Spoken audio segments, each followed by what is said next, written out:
Siya nga po ang mabuti at dakilang Diyos. Grabe ang pagmamahal sa amin. Karangalan pagkagalakan namin ay alay sa iyo ang aming mga buhay.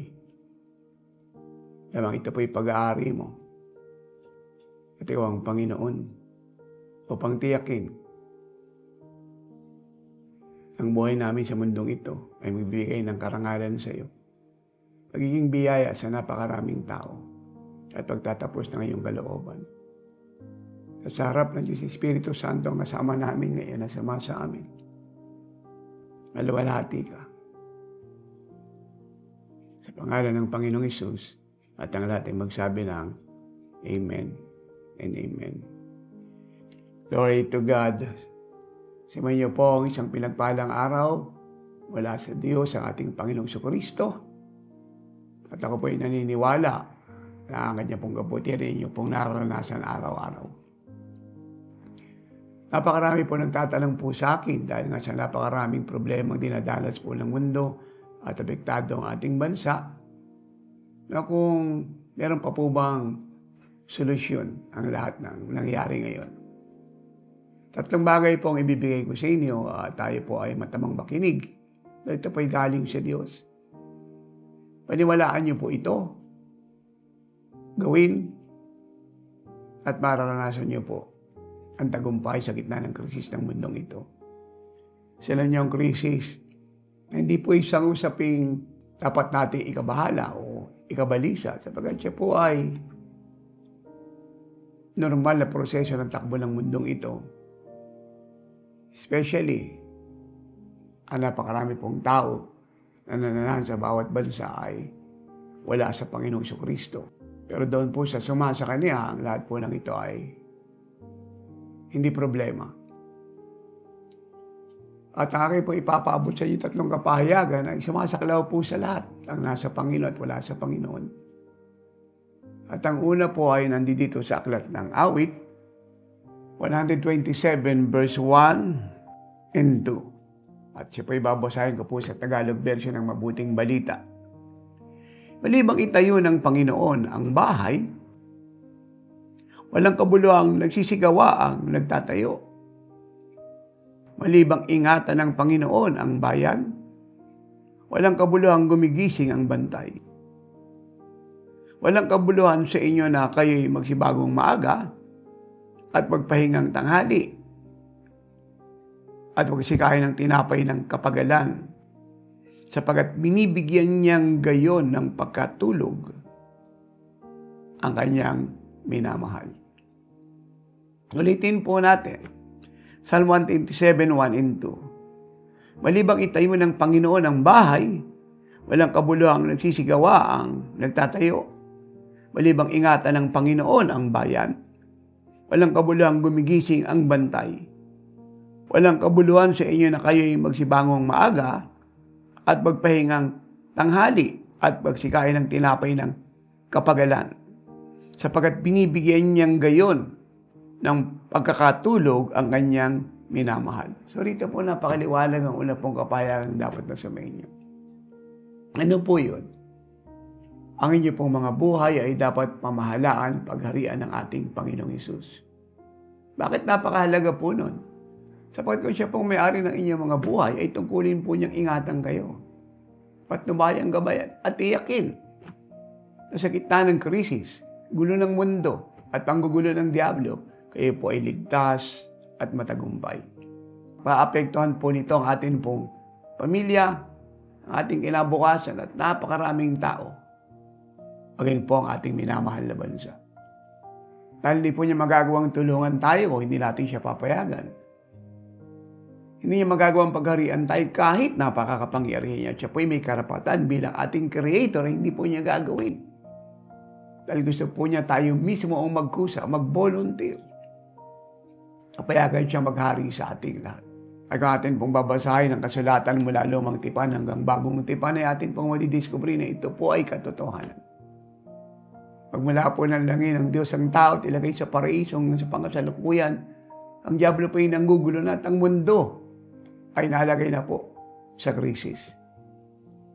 At ang mga tao na nagpasakop ng buhay sa Panginoong Jesucristo, pinayagan siyang maghari sa kanila, ay binigyan niya ng tagumpay sa gitna ng magulong kapaligiran, magulong sitwasyon, at magulong sanlibutan. Tingnan niyo po si Haring David. Siya po ay kabataan, pero tinalo niya po si Goliath. Si Goliath po ay sumisimbolo sa krisis na gusto pong pagharian ang buhay ng bawat isa. Hinarap niya po si Goliath dahil ang Diyos ay sumasa sa kanya. Buo po ang kanyang pananalig sa Diyos. At sa pangalan ng Diyos, ng Panginoong Jesucristo, hinarap niya po si Goliath. Ginapi. At ang Israelita na dapat po ay pupunta sa pagkagapi at pagkaalipin ay nagkaroon po ng kalayaan. Kaya wala po ito sa ating kakayang pinag-aralan, reliyon, movement, coalition, kariktan, abilidad upang maging matagumpay sa buhay. Siya po ay nasa kamay pamamahala ng ating Panginoong Jesucristo. Ano pong sabi po ni Haring David patungkol po sa Diyos na nagligtas sa kanya at nagbigay sa kanya ng tagumpay? Hindi lamang po kay Goliath, kundi siya napakaraming labanan, digmaan, krisis, na hinarap niya upang dali ng Israel sa katagumpayanan. And I quote Psalm 27:1 and 2. Ang sabi ron ay ganito, "The Lord is my light and my salvation. Whom shall I fear? The Lord is the strength of my life, of whom I shall be afraid." Ang Panginoon, ang ilaw ko at kaligtasan. Sino ang kakatakutan ko? Ang Panginoon ang aking kalakasan. Bakit ako mababalisa? Napakaganda pong katotohanan na pag tayo pinapagharian niya, obligado po siya na ingatan tayo 24/7. Hindi po napansin ang bansang Israel sa dami ng digmaang pinuntahan nila, outnumber po sila. Paging po ng panahon po ni Paraon, ang makapangyarang hari, kung saan inalipin sila ng 400 years sa Ehipto. Pero ang Diyos po is sumaka nila at nagbigay ng pagtatanggol, pagsama sa kanilang lahat patungo sa kanilang katagumpayanan. Nilupig niya po ang mga Egyptian. Nabaliwala po ang militarin ng Paraon. Ang kanilang malaking puwersa na puno ng sandata ay hindi po umubra sa Diyos, sa Panginoong Jesucristo. At sila po ay kanyang pinangunahan patungo sa lupang pangako. Niligtas sila ng Panginoon sa mababangis na hayop sa disyerto. Pinakain sila ng pugot mana. Siya po'y gumawa po ng bati sa gitna po ng disyerto at sila po'y uminom ng masagana. Mula sa pagkaalipin sila po'y lumaya.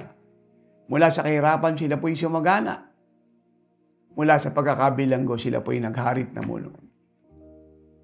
At mula sa isang direksyon na walang tiyak na patutunguhan, sila po ay nakarating sa lupang pangako. Kaya mga minamahal, wag na po nating patagalin pa ang pasyang ito. Maging matalino po tayo. Kung sino po ang pinakamakapangyarihan sa lahat, nagmamahal sa atin,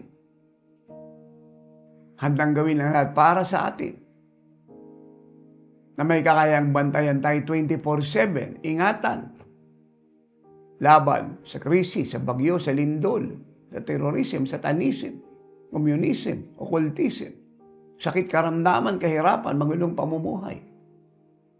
Ay doon natin ilagak ang ating buhay. Doon natin ipagkatiwala ang ating kaisa-isang kaluluwa.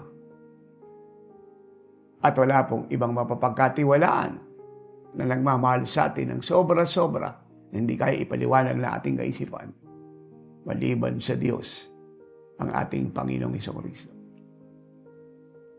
Pag siya po nagtayo ng inyong buhay, ng inyong tahanan, at ng ating bayan, mabubuhay po tayong mapayapa, may kapahingahan, at ang biyaya hindi po natin hahanapin at pagpapaguran. Ito po'y kanyang ihatid sa atin ng masagana. Hindi natin kailangang magpagod, gapiin po ang sikat ng araw at magtrabaho hanggang gabi para lamang mabuhay at matugunan ang ating pangangailangan. Kasi nga po kung yung mga ibon pinakakain niya, paano pa po kayo? Ang mga ibon po hindi ginawa sa kanyang anyot wangis, pero kayo po ay ginawa sa kanyang anyot wangis. Kaya madaliin po natin ang pagpapasakop sa kanya. Wala pong nagtiwala sa Panginoon na bigot na pahiya. Paging sa sarili ko pong buhay ng aking sambayanan ng Ministerong Gift sa ICL Worldwide Ministries. O napakarami pong patotoo, hindi lang po dahil nilang libo. Mahirap na pong alalahanin. Wala nang pinayagan namin siya maghari sa aming buhay. Akin pong tinuturo sa inyo ay buhay na karanasan sa aming lahat. Tsaka ito po yung ginawa niya sa amin ng walang pasubali. Gagawin din po niya ito sa inyong lahat. Dahil kung paano niya kami minahal, ganoon din niya po kayo minamahal. Ikalawa, ay magtiwala po tayo sa Kanya ng buong puso. Yun po ang sabi ng Proverbs 3, 5, and 6 o Kawikaan, talata 5-6, kabanata 3. And I quote, "Trust in the Lord with all your heart.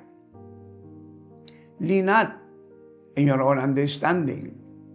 In all your ways acknowledge Him, and He shall direct your path." Sa Tagalog, pagtiwala kayo sa Panginoong Diyos ng inyong buong puso. Huwag kayong manangan sa inyong sariling karunungan, kakayahan, abilidad. Lahat ng inyong gagawin ay pagkatiwalaan niyo sa Kanya. I-recognize natin siya. Gawin natin siyang leader ng ating buhay. At tayo po ay Kanyang dadalhin sa tagumpay. Marami po sa atin, pag nangibang bansa, paging sa bansa natin kinalalagyan, may gumagamit po tayo ng navigator para wag tayong maligaw. At saka tayo po ay nakakarating sa ating pupuntahan. Higit pong dakila ang kayang gawin ng Panginoon kaysa navigator. Iba naman po, ay kumukha ng mga tourist guide na sanay sa lugar na pupuntahan nila upang tiyakin sila ay makakarating at hindi sila maliligaw. O higit pong makapangyarihan, marunong at may sobrang kakayahan ng Panginoong Jesucristo upang tayo po ay i-guide. Hindi po ba napakagandang bagay niyan ang pagkakatiwala may pinakamarunong, pinakamakapangyarihan sa lahat na nagsabing walang bagay na mahirap sa akin, walang imposible sa Diyos. Ang hindi kayang gawin ng tao ay kaya niya. Siya lang po may kakayahang baguhin ng klima. Siya lang po may kakayang patigilin ng bagyo. Ang putok ng bulkan ng lindol, alisin ang krisis. Baguhin ng sino mang tao na gustong mabago. Wasakin ang gawa ni Satanas. Pagpalain ang bawat isa. Busugin ang kanyang pagmamahal, katapatan, kahabagang kabutihan. At ingatan 24/7. Kahit kumuha po tayo ng magbabantay sa atin, sila po ay makakatulog. Kaya nga mayroong shifting. Pero ang Diyos po ay gising 24/7. Monday to Sunday, January to December. At ang dahilan po ay para ingatan tayo. Can you imagine, tulog tayo, gising siya. Hindi natin alam ang nagaganap sa paligid natin, pero alam niya.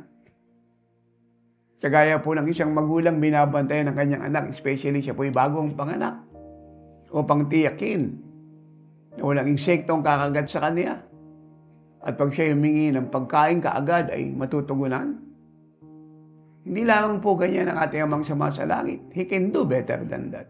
At ito po ay kanya pong walang sawang ginagawa. Dahil bilang manlilikha ng langit at lupa, hindi po siya nauubusan ng biyaya. At ang kapangyarihan niya hindi kumukupas, hindi lumilipas. Ito po ay available sa lahat, 24/7. Napakarami pong totoo na dapat po ay nangamatay na. Bunga ng sakit, karamdaman, disgrasya, giyera, aksidente, at gawa ng masasamang tao. Pero dahil sila po ay nagtiwala sa Panginoon, sila po ay iningatan ng Diyos. Ang himala ay naganap. Sila ay gumaling sa kamatayan. Ang masasamang tao ay kanyang sinawata. Aksidente ay kanyang napigil. At ang dilim na gustong maghari sa bawat isa ay pinalitan niya ng liwanag. Kaya magtiwala tayo sa Kanya ng buong puso, mga minamahal. I-pour out natin sa Kanya ang ating 100% na trust. Paniwalaan natin ang mga salita niya. Hawakan natin ang mga pangako niya. At ang sabi po ng verse 7 at 8 ay ganito, huwag tayo maging marunong sa ating sariling paningin. Magkaroon tayo ng pagkatakot sa Diyos, galang respeto, buwan ng pag-ibig sa Kanya. Lumayo po tayo sa kasalanan at masama. At ito po, magandang balita. Ito po ay magiging kalusugan natin sa lahat ng bahagi ng ating katawan. Glory to God. Malusog na mga mata, utak, eardrum, lalamunan, puso, baga, lapay, atay, abdo, bituka. Magandang daloy ng dugo. Maayos na blood sugar, blood pressure, buhay na walang kolesterol, malayo sa uric acid, matitibay na mga buto, ugat, laman. Alam niyo po, ang kalusugan ay kayamanan. At ang Panginoon ay nangako, ito ang gagawin niya sa lahat. Posible po ba yun? Hindi lang po ito posible, ito po ay ginawa niya po. Si Adan po ay nabuhay mahigit 700 taon. Si Noah po ay mahigit 600 taon. Si Abraham po ay mahigit 100 taon. Hindi lang po yun, nag-anak pa sila ni Sarah sa gitna ng katandaan. Si Moses po ay hindi lumabo ang mata. Umakyat pa ng bundok. Nag-ayuno po ng 40 araw at 40 gabi. Malakas. Si Caleb po ay mabot ng 85, bandiringma. Na isa sa nakasama ni Joshua, 10 ng kanilang pamilya para manahan sa lupang pangako. Si Ana po ay 106 ang edad. Nabuhay sa panalangin pag-ayuno. Napakalakas. At marami pa pong iba. Kaya hindi po ito posible. Ito po ang gusto ng Lord na mangyari sa lahat. Siya po ang author ng buhay. Nasa kanyang kamay ang haba ng ating buhay. Umiksi lamang po ang buhay ng tao pag tayo po'y sumusuway. Nabubuhay sa kasalanan, nabubuhay sa pangangalo niya, pakikiapid, pagdadrugs, pag-inom ng alak, pagsusugal, pagnanakaw, pang-rape, pangkukulam, pambabarang, pagiging mangkukulam, pagiging albularyo, panghuhula ng mali, pang-iiskam ng tao, pagiging sakim sa pera, pagkakars ng kapwa, pagtatraidor, pagtawag sa mga patay, pananalangin sa mga Diyos-Diyosan, pagkainggit, pagkagalit, at hindi pagpapatawad. Pero kung tayo po ay magpapasyang magkaroon ng pusong malinis, na kung tayo man po ay nagkasala, higi tayo agad ng tawad sa Diyos sa pangalan ng Panginoong Hesus, i-enjoy po natin ang kalusugan. Dahil sapat na ang dugo ng Panginoong Jesucristo upang tayo po ipatawarin at linisin sa lahat ng ating kalikuan. Hindi po siya nagbibilang ng kasalanan. Nga naman po karami ating kasalanan pag ito ating pinagsisihan, siya po'y tapat at banal na tayo po'y patatawarin at lilinisin. At sa kanya pong banal at perpektong dugong napakalinis ay sapat na para hugasan ang lahat ng ating kasalanan, ang ating karumihan. At wala ka nang mararamdamang kabigatan, guilt, condemnation sa iyong puso at sa iyong kaluluwa. Dahil ang sinamang pinalaya ng Panginoong Jesucristo ay tunay ngang malaya na. Glory to God. Napakagandang mabuhay sa mundong ito na kung saan marami po ay alipin ng sakit karamdaman at sad to say marami po ay namatay ng maaga at naghirap po na gusto sa kanilang karamdaman. Pero maliwanag pong sabi ng kasulatan, pag tayo pa nagtiwala sa Kanya ng buong puso, nabuhay tayo may takot sa Kanya, lumayo sa kasalanan, pinayagan siyang i-direct ang ating buhay, kalusugan po ang sagot niya sa ating lahat. Kasaganaan ng buhay. Masayang pamilya. May 24/7 na proteksyon mula sa Kanya. At ikatatlo po ay maging mapagkaloob po tayo. Meron pong sinabi rito sa aklat po ng Kawikaan, 11, at napakaganda po nito. Napakasarap po itong bulay-bulayin. Ngayon po ay marami po nag-aalala dahil Dahil nga po sa krisis at marami po ay nasa kahirapan, marami po ay mga problema, tumataas ang bili ng gastos, ang gasolina, ang langis at iba pa. Pero yung sweldo ng mga tao hindi naman tumataas. Kaya wala pong ibang solusyon dito kundi ang Diyos. Alam niyo, lahat po ng corruption, lahat po ng injustices and lawlessness, lahat po ng cheating ay alam ng Diyos. At lahat po ng gumagawa nito ay hindi po papayagan lang na magpatuloy habang panahon. Meron po siyang kawakasan.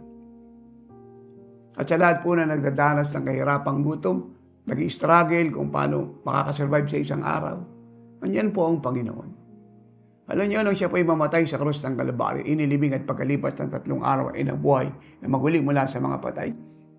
Hindi niya lang po pinatawad ang ating mga kasalanan. Hindi niya lang po pinagaling ang ating mga sakit at karamdaman. Sinira niya po ang sumpa ng kahirapan. Kasi pag tayo po ay nasa kasalanan, ang sumpa ng kahirapan ay dadating. Kung paano ang sakit, ang karamdaman ng kamatayan ay dumadating bunga ng kasalanan, ganyan din po sa kahirapan. Yan po ang consequences ng kasalanan. Pamumuhay na puno ng kasalanan. Kaya inaalok tayo ng Panginoon ng bagong buhay. Nais siyang bigyan tayo ng bagong puso. Patungo sa isang bago at patagumpay na kinabukasan. Kasama siya sa kanyang kaharian habang panahon. Na mula rito sa lupa ay enjoy natin ang kanyang presensya, ang kanyang katapatan, ang kanyang kabutihan. Hindi niya po tayo hinihingian ng kaloob dahil pinagsasamantalahan niya tayo. No. Sa kanya po galing ang lahat. Hindi po niya kailangan ng pera. Siya po ang source ng lahat ng salapi, provision, material na bagay na sumasa bawat isa't sumasa tao. Siya po ang creator. Siya ang provider. At ang dahilan po kung bakit niya tayo gusto maging mapagkaloob, una, ay hinahanap niya ang ating pag-ibig sa Kanya. Hinahanap niya ang ating pag-ibig sa Kanya. Kasi alam niyo, marami po ang tao, higit pong mahal ang pera kaysa sa Diyos.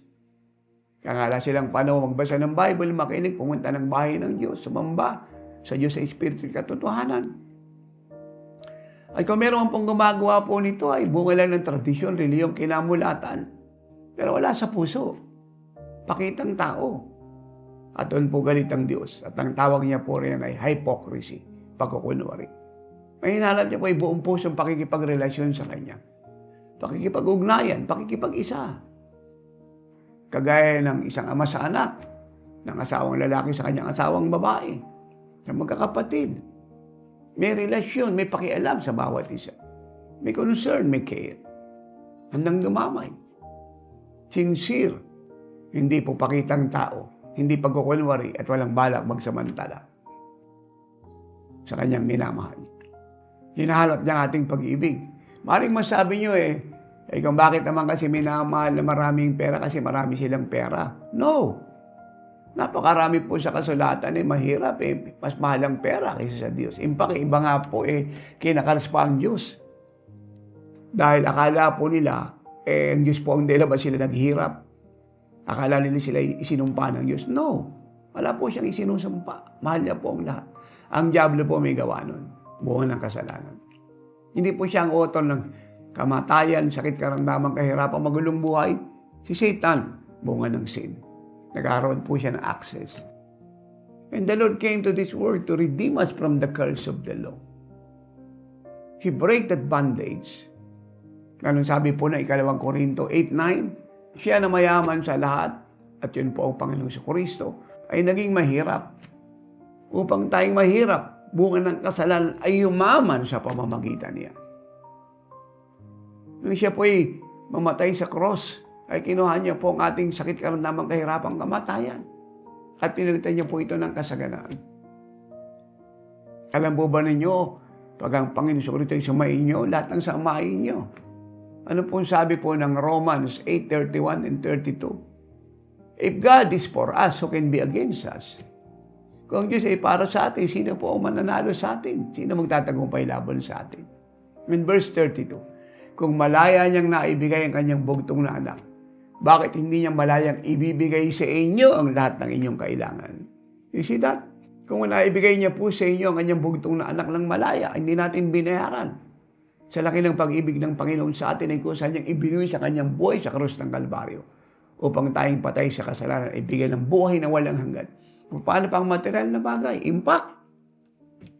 Nung ginawa niya po ang kalangitan, ang kalupaan, ang katubigan at lahat ng laman nito, wala naman tayong tinulong. Siya po mag-isa ang gumawa.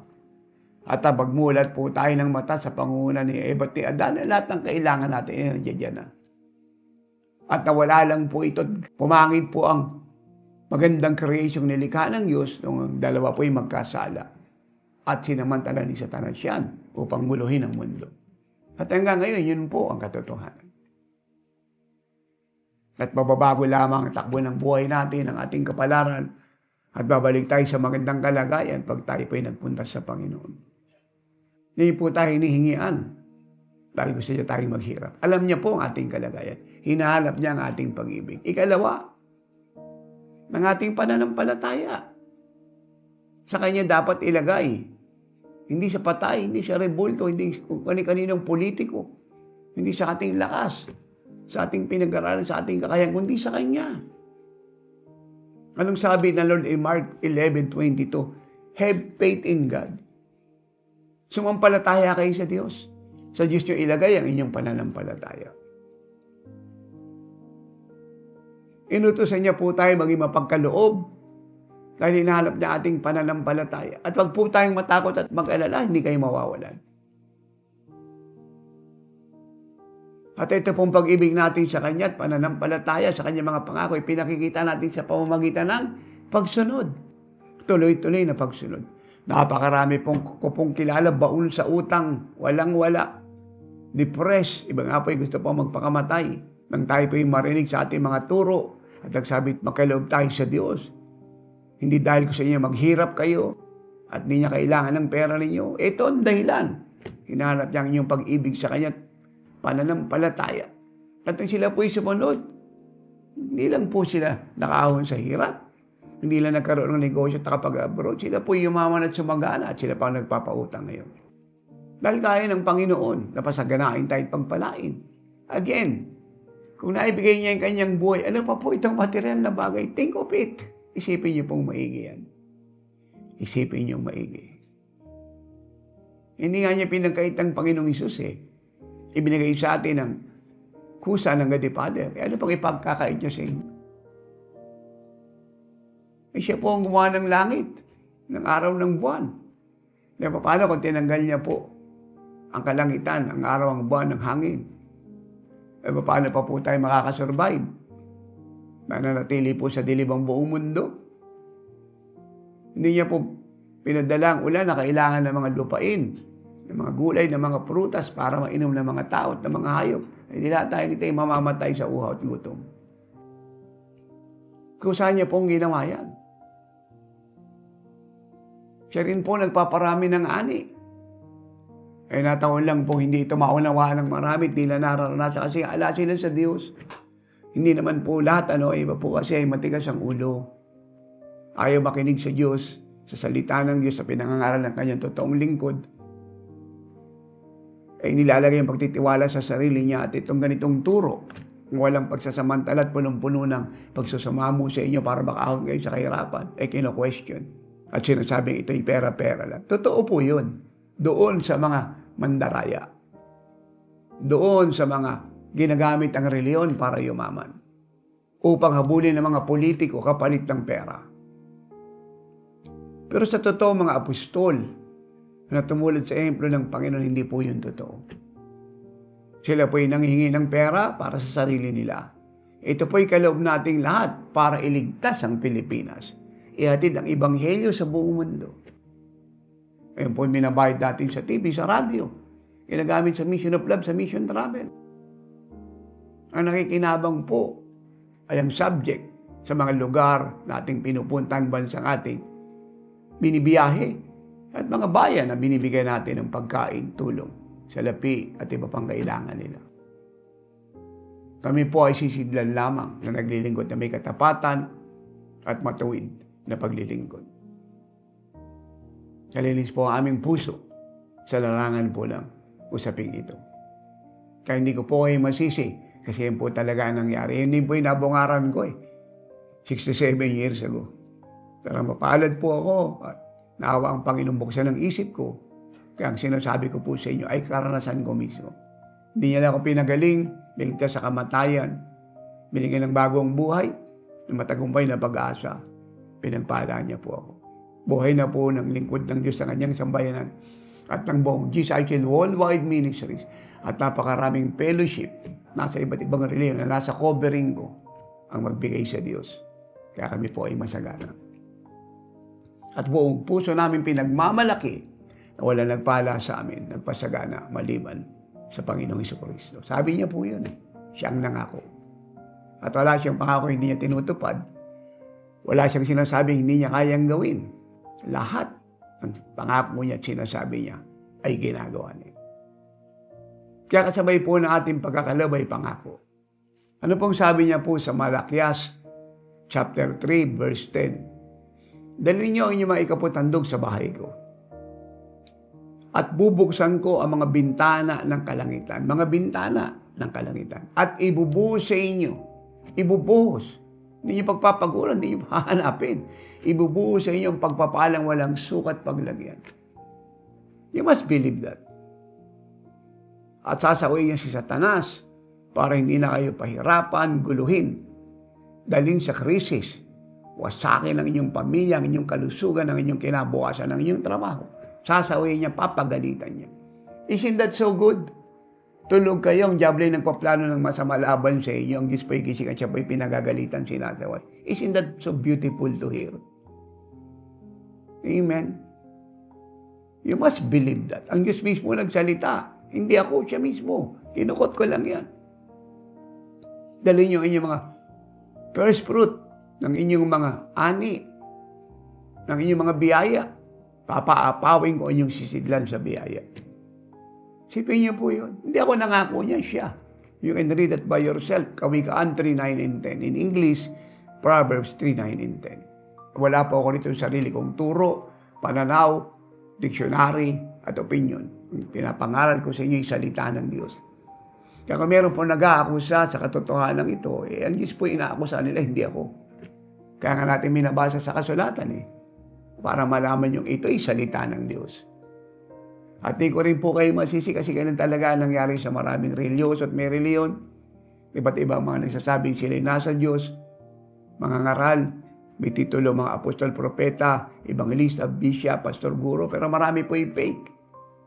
Hindi po totoo. Kumbaga po nagsasabing sila yung ginto, sila po yung mga puwit ng baso. Meron din pong exemption at isa po ako ron. Kaya hindi sila pinapatotohanan ng Diyos at sila po yung hinahatulan.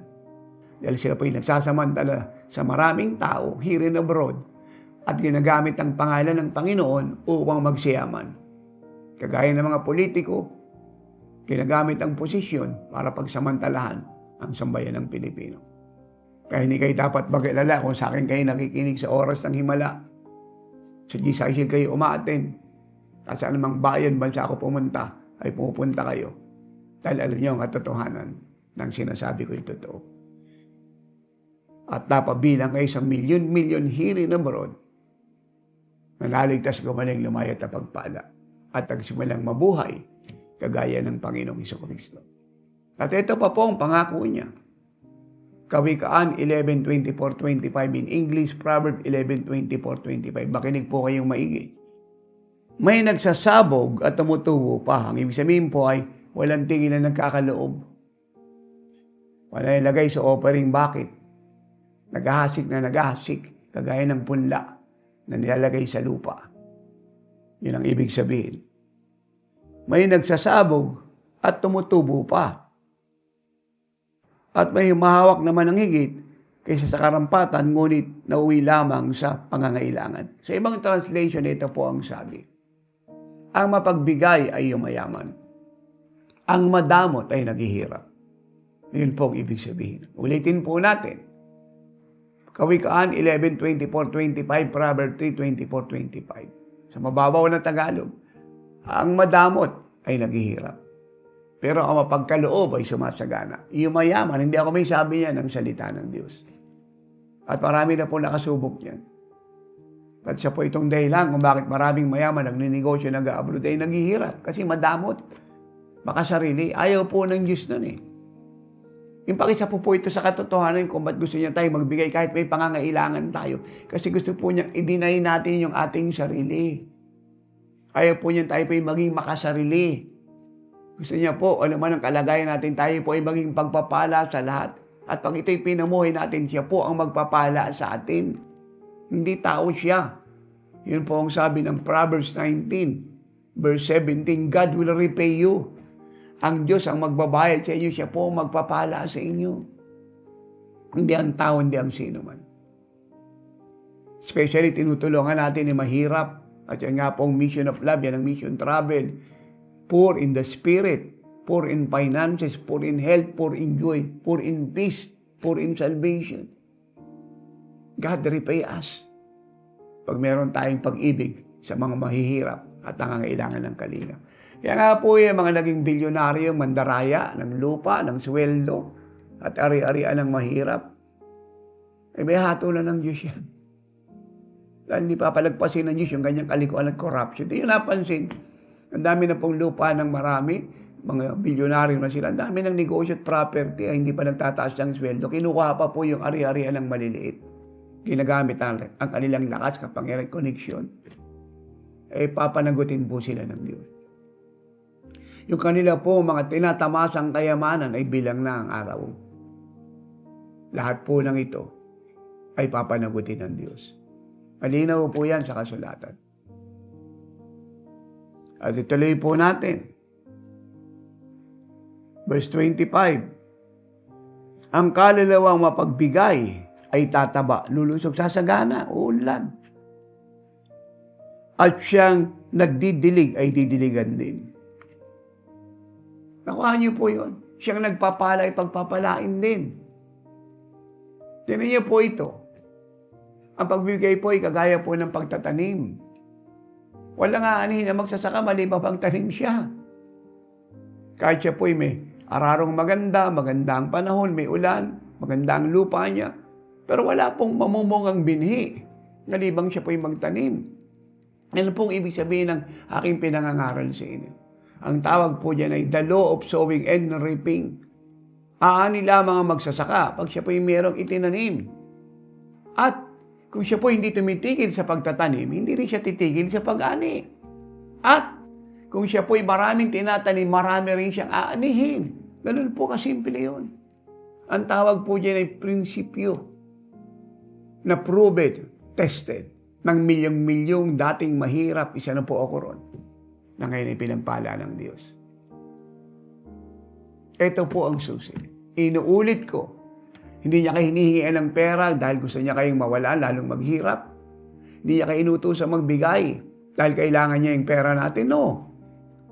Sa kanya, lahat ng bagay, ang langit, ang lupa, ang tubig, at lahat ng laman ng munding ito'y kanya. Psalm 24 verse 1, the earth is the Lord and the fullness thereof. Inutusan niya po tayong magbigay dahil hinahanap niya ang ating pag-ibig sa Kanya. At yan po yung pinakita ng babaeng balo in Luke 21:1-3. Sa gitna ng kanyang kahirapan, siya po yung nagkaloob para sa mahirap na kagaya niya. Nagbigay din po yung mga Pariseo, pero ang problema, pinagalitan ng Panginoon. Ang mga ito, nirebuke niya sa harap ng mga alagad. Ang sabi niya, malaki binigay ng mga ito, ng mga Pariseo, itong mga reliyosong ito. Kasi marami silang pera, pero ibinigay nila, barya lang nila, sobra lang. Pero itong babae ito, kayamanan niya ibinigay.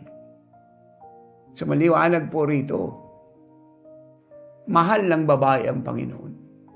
Tinatuan niya yung kanyang sarili. Siya po entitled po para sa offering for the poor.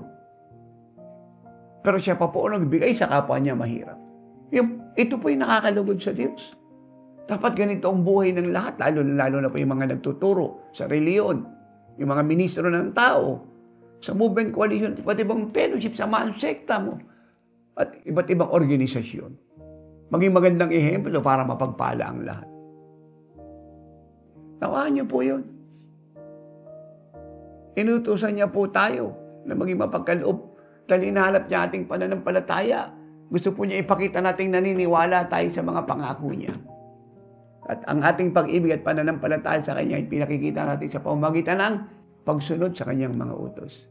Napakarami ko pong pwedeng basahin sa inyong testimony here and abroad. Dahil sa gitna ng krisis kayo, sila po'y promoted ng mga taga-GCIC, ng mga anak na apostol. Maging mga anak natin sa iba't ibang fellowship, iba't ibang reliyon na nasa covering po natin. Bless po ang lahat. Wala pong effect ang krisis. Wala po siyang kapangyarihan. Dahil si Kristo po ang pinakamakapangyarihan sa lahat. Pangako niya po yun sa Psalm 37:18-19. Ang matuwid ay di epektado ng krisis. Sa gitna ng hirap ng mundo, siya ay mananaganap. Pangako niya po yun sa Psalm 121:1-8. Natutulungan niya ang humingi ng tulong sa kanya. Kahit pasikat ang init ng araw, ay papayungan niya sila. Lalabas ang bawat isa na pinagpala. Uuwi ng tahanang pinagpala.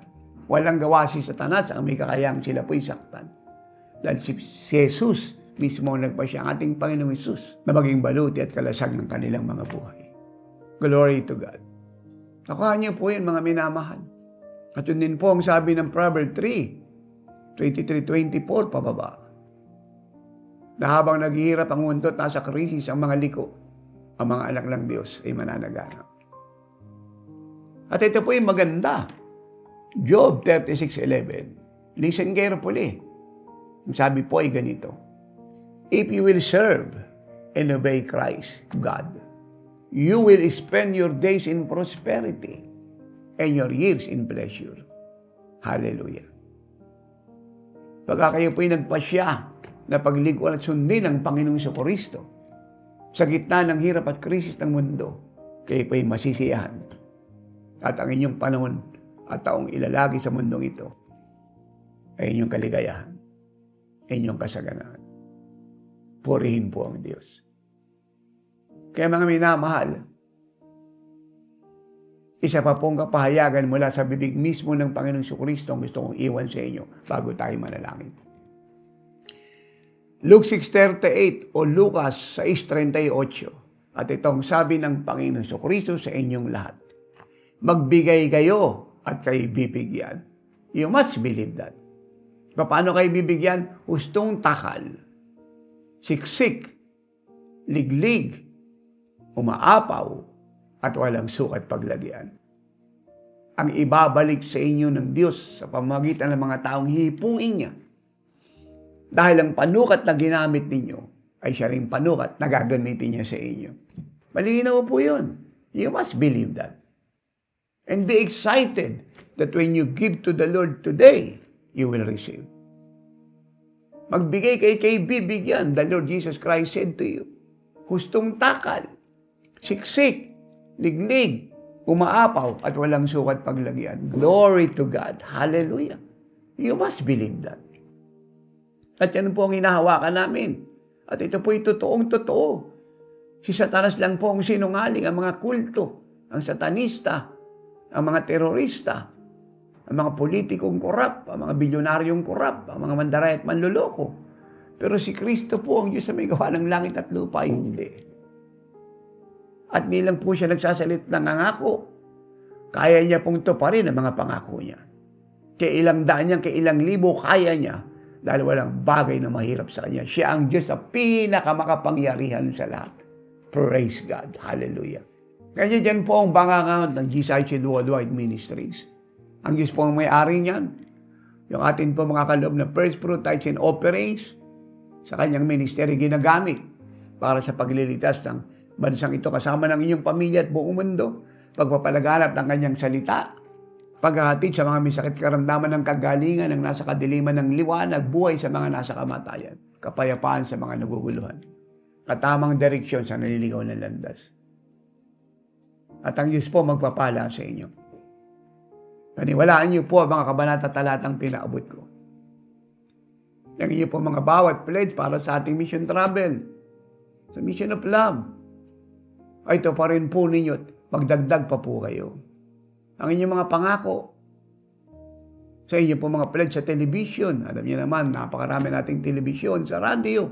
At kayo po ay bunga milyon-milyon po ang napagpala ng programang ito. Hindi lang sa Pilipinas, kundi sa buong mundo.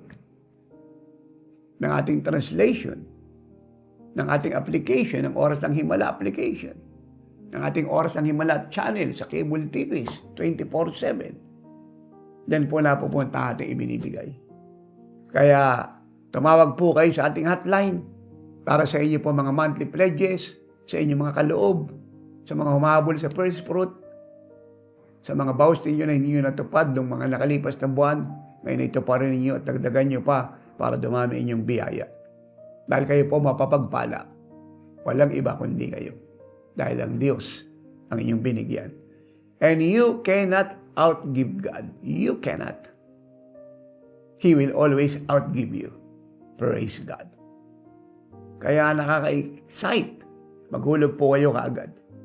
At kung meron kayo iba pang kaparaan ang gagamitin para magpadala, GCash, iba pa pong kaparaanan, gawin po ninyo. Tumawag lamang po kayo sa ating hotline sa accounting department. At specify niyo po kung saan ang inyong ibinigay. Ika po, pagkatapos po ay TV, radio, mission travel, o iba pang bigayan. I-specify niyo po siya. At kung kayo pinagdagdag ng mga pledge sa TV, sa mission travel, sa mission of love, dwelling place, at iba pa pong bigayan, let us know. And I assure you, I promise you, according to the word of the Lord, in the name of our Lord Jesus Christ, not my name or anyone's name, but the name of the Lord Jesus Christ. Ang krisis sa mundo hindi titigil. Tataas siya ng tataas, pero exempted po kayo. At sa gitna ng krisis ng mundo, ang Diyos po'y may hinanda ng provision para sa inyong lahat. It's time to experience that supernatural supply and that supernatural provision. I assure you, God have provided and will always provide. And that is for you. Jesus said, magbigay kayo at kayo bibigyan.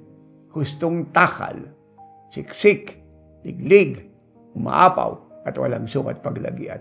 Glory, glory, glory to God. Tayo pong lahat ay umakot pumikit. Sabihin po natin ito mga minamahal sa bayan ng Pilipino, Church of God. Tayo mga nasa fivefold. Tayo nasa mga kahirapan, baon sa utang, walang trabaho at walang negosyo, magulong buhay. Nasa krisis, sabihin niyo po ito ng buong puso, ng napakalakas. Mabuting Ama kong Diyos, salamat po sa katotohanang narinig ko. Salamat po na wala pala akong dapat ipag-alala. Pero meron akong maraming dahilan para magpasalamat sa iyo.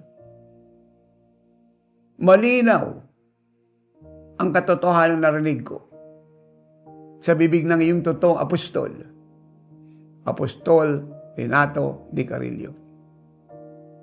Napakalinaw. Ako pala ang dapat magpasya para matapos na ang pagdurusa ko, ang struggle ko, ang suffering ko, ang fear ko, ang worry ko, ang depression ko.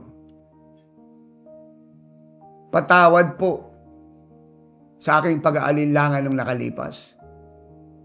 Pagnanakaw ng ikaput handog, pagdadamot sa iyo, pagwawalang bahala sa iyong salita, at paniniwala sa mga nagsisinungaling. Hindi ka kilala, hindi sumasampalataya, na hindi dapat magkaloob sa iyo. Malinaw po sa akin ang katotohanan. Higit kitang pinaniniwalaan ang salita mo kaysa sino mang tao, may reliyon o wala, mahirap o mayaman, kilala o hindi. Patawa din po sa aking mga hinanakit sa puso, sama ng loob, galit, inggit, pagsisinungaling, pag-inom ng alak, paninigarilyo, pagtitake ng bawal na gamot, pakikiapid, pangangalunya, Pakikiapid sa kapwa ko lalaki. Pakikiapid sa kapwa ko babae. Pakikipaglibi ng walang kasal.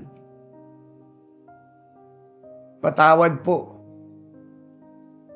Maging sa pagtawag ko sa mga patay na hindi ako naririnig. Hindi ako nakikita dahil sila'y patay na. Maging sa mga bato nila na walang pakiramdam. Kailangang buhatin para makarating sa tahanan. Kasi hindi nakakalakad. May mata pero hindi nakakakita. May tenga pero hindi nakakarinig. May kamay pero walang naitutulong kasi walang buhay at pakiramdam. Hiningi ko po ng tawad ang lahat ng ito. Tinatakwil ko ang kamaliang ito. Ang paninirang puri. Ang kawalan ng takot sa iyo. At ang balak na paghihiganti sa mga gumawa ng masama sa akin. Patawad po, Ama. Panginoong Jesucristo, pumasok ka sa puso ko ngayon. Tinatanggap po kita bilang personal kong Diyos, tagapagligtas, manggagamot ng aking buhay. Hugasan mo ako ng iyong banal na dugo. Pamahalaan mong buhay ko. Mula ngayon, ikaw na ang Panginoon. Salamat po sa iyo pong pagpapatawad. Salamat sa karapatan na maging anak ng Diyos. Tatapusin ko na po ang backsliding ko.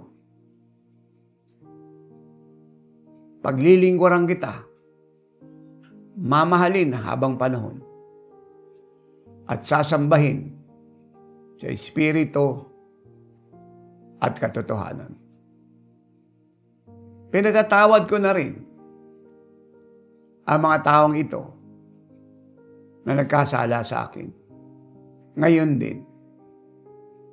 Sige po, banggitin niyo po yung pangalan ng mga taong kayo po yung mahinanakit. Patawarin niyo po sila. Ngayon, kung paano kayo pinatawad ng Ama, galing niyo sila patawarin. Praise God. Kung paano siya naging mabuti sa inyo, ganon kayo maging mabuti sa kanila. Be like Jesus. Wala siyang kasalanan. Siya'y kanilang pinatay. Pero bago siya malagutan ng hininga sa krus ng Kalbaryo, in Luke 23, verse 34, siya po'y nagwika at itong sabi niya, Ama, patawarin mo po sila. Hindi nila nalalaman ang kanilang ginagawa. Do the same thing. Patawarin niyo po sila. At sumayin niyo ang kapayapaan. Sumayin niyo ang kalayaan. At sumayin niyo ang pribileyo na mabuhay kagaya ng Panginoong Jesucristo. Thank you, Jesus. Thank you, Jesus. Glory to God. Praise God. At habang kayo po'y nagpapatawad, ako po'y mananalangin. Samahan niyo po ng pananampalataya ang inyong ginagawa. Ipapanalangin kung kayo po'y kanyang pagalingin sa inyong sakit at karamdaman. Ang sumpaan ng kahirapan ay aking pong palalayasin sa inyong buhay. Ang mga generation curses na yan ay aking sisirain sa pangalan ng Panginoong Jesucristo. At ang gawa ng diablo ay wawakasan natin ngayong oras na to sa pangalan ng Panginoong Hesus. Sulatan niyo po ako, may message, tawagan. Gusto ko pong malaman kung gaano kadakilang bagay ang tinanggap niyo sa Panginoong Hesus. Dahil maraming mangyayaring himala ngayon. Dahil milyon-milyon ang nanonood po sa atin at nakikinig ngayon here and abroad. At bawat isa ay kakatagpuin ng Panginoong Jesucristo. And I will also pray nang tinatangkilik niyo yung paramihin niya. para mas makapagbigay kayo ng sagana. At ang silang relasyon ay buuin niya at iligtas niya ang inyong pamilya. Now, let us pray. Ama, sa pangalan ng Panginoong Kristo, ang Diyos na may gawa ng langit at lupa, pagilingin mo po, Diyos, ang may cancer, ang may goiter, ang may epilepsy, ang may diabetes, ang bulag, ang pipi, ang bingi, ang may problema sa bato, sa spinal cord, ang dinadialysis, ang may sakit sa utak, ang may problema sa paningin, I rebuke it all. May sakit sa dibdib, sa baga, sa bituka. Ang may prostate cancer, lupus, Parkinson's disease, I rebuke it all in Jesus' name. Inutusan ko kayong lahat na bedridden, tumayo kayo. Kaya nasa wheelchair, lumakad kayo. Inutusan kong mamatay ang brain cancer na yan, mga bukol na yan sa utak, sa dibdib, sa mata, sa lalamunan. Malusa mga bato na yan sa bato. Mga bato na yun sa abdo, malusaw kayong lahat. I rebuke it. Be dissolved, go, live now in Jesus' name. Pinawawalang bisa ako, mga kulam na yan sa buhay niyo. Mga barang na yan. Mga orasyon na yan ng mga mangkukulam. Sinusunog ko kayo ng apoy ng Espiritu Santo sa pangalan ni Jesucristo. Layas and be burned. Now live and never to return in Jesus' name. Espiritu ka ng kahirapan. I rebuke you, iwanan mo sila. Espiritu ka ng pagkabankrupt na negosyo, I rebuke you, iwanan mo sila. Iwanan mo sa talasang pamilyang yan na ginugulo mo. Ibalik mo ang asawa sa kanyang asawa.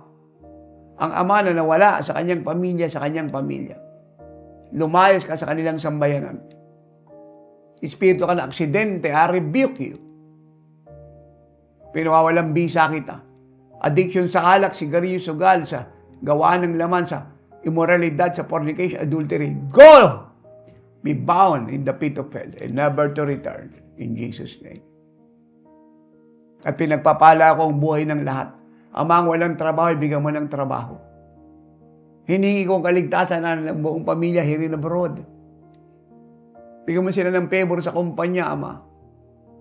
Gumawa ka ng maraming himala sa buhay ng lahat, kagaya ng ginawa mo sa mga anak ng apostol sa buong Jesus Worldwide Ministries, again and again. Prove to them na ako'y totoo mong lingkod at ang ipinangaral ko ay ang salita mo, walang bawas, walang kulang, para sa karangalan ng iyong pangalan. So magaling na po kayong lahat na may sakit at karamdaman.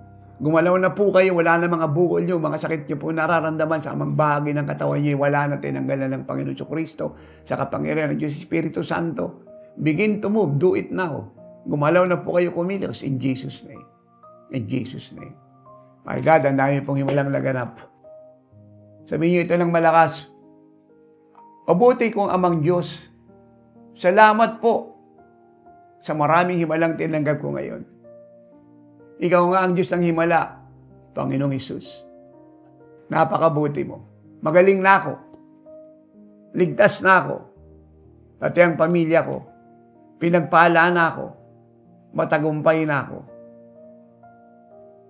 At ikabubuhay kita. Salamat po na tiniyo mo ang apostol ng Diyos, ang Jesus Worldwide Ministries, para ipangaral ang salita mo na puno ng pag-ibig at katotohanan. Magpapakatapat ako sa pagbibigay sa gawain mo. Tutuparin ko ang mga vows at pledges ko. Ay, hindi ako magdadamot dahil ako'y nabubuhay ngayon sa bukas na langit. Amen. Praise God. Everybody say amen. Thank you, Jesus. Damandam ako po ang blessing ay nirelease ng Diyos. I assure you, nirelease niya po. Kaya, again, hintayin ko po ang inyong testimonies, ang inyong praise report. I-like niyo po, i-share at i-subscribe ang ating turo. Paging pagpapala kayo sa lahat. Let us work together in bringing apostolic revival to the church nationwide and worldwide and making the Philippine Island a nation of God. Ito ang lingkod ng Diyos, Apostol Renato Di Caria, nagsasabing, in this world you are like Jesus. At araw-araw, oras-oras, ay oras ng himala. You are forever blessed. And all God's people say, Amen and amen. Palakpakan natin ang Diyos. Glory to God. God, you're so good. Hallelujah. God, you're so good. Glory to God. God, you're so good. You're so good to us. We are blessed. We are blessed. We are called. We are healed. We are whole. We are saved. Jesus' name. Highly favored. Highly favored, anointed, filled with your power for the glory of Jesus' name. We are blessed. We are blessed.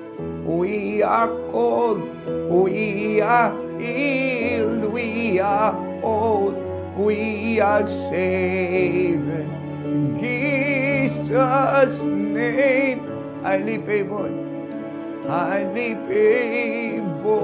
anointed, filled with your power, for the glory of Jesus' name. God, you're so good, so good. God, you're so good.